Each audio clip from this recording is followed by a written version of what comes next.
টুকুৰা কৰা জলকীয়া,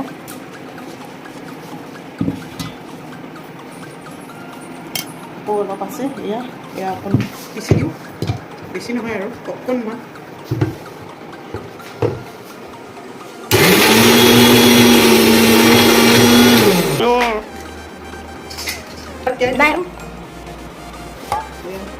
দি দিওঁ গাইছ, এইবিলাক বনাই ভাল পাওঁ মই।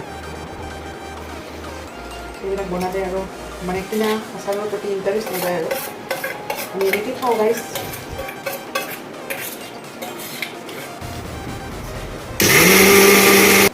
এয়া মানে ভিনেগাৰ দি মানে তিয়াই থৈছোঁ সৰিয়হ, মানে পিচি ল'লোঁ।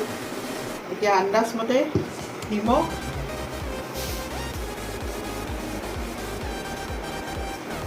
বেছি দিব নালাগে, প্ৰেছাৰ থকা মানুহে খাব পাৰিব। এইটো মানে ৰুটিৰে খাব পাৰে।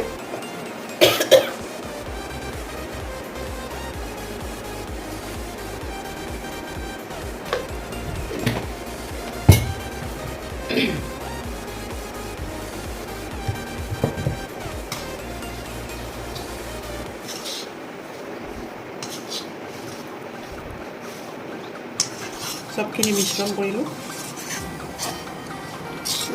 এতিয়া গৰম তেল দিম, তাৰপিছত দুদিনমান পূৰা ৰ'দত দিম, দি পেলাই বৈয়ামত ভৰাই থৈ দিম। তাৰপিছত এইটো আপুনি ৰুটিৰেও খাব পাৰিব, ভাতৰ লগতো খাব পাৰিব। হৈ গ'ল আমাৰ চাকাত চাহ। এইটো পূৰা ভিনেগাৰত দি পেলাই পিচিছোঁ, ইয়াত মানে কোনো ধৰণৰ পানী ব্যৱহাৰ কৰা নাই। হৈ গ'ল আৰু চব ৰ'দত শুকাই লৈছোঁ আগতে, মানে ৰাতিপুৱাই আমি এইবিলাক মেৰিনেট কৰি ৰাখিছোঁ, তাৰপিছত এতিয়া বনাম আৰু হৈ গ'ল। এতিয়া যদি দিওঁ তোমাৰ গৰম তেল যদি দিওঁ, গৰমে গৰমে খাব পাৰিবা। কালিৰ পৰা ষ্টাৰ্টেই দিবা খাবৰ কাৰণে।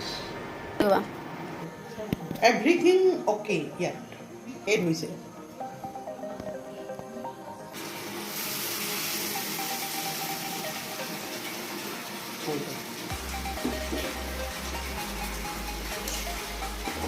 চাওক তেলটো কি ধুনীয়াকৈ কিমান কম তেলত হৈছে, কিছুমানে একদম দবাই দিব। তেলটো ইমানো দিব নালাগে, কালি চাবচোন কিমান তেল উঠিব।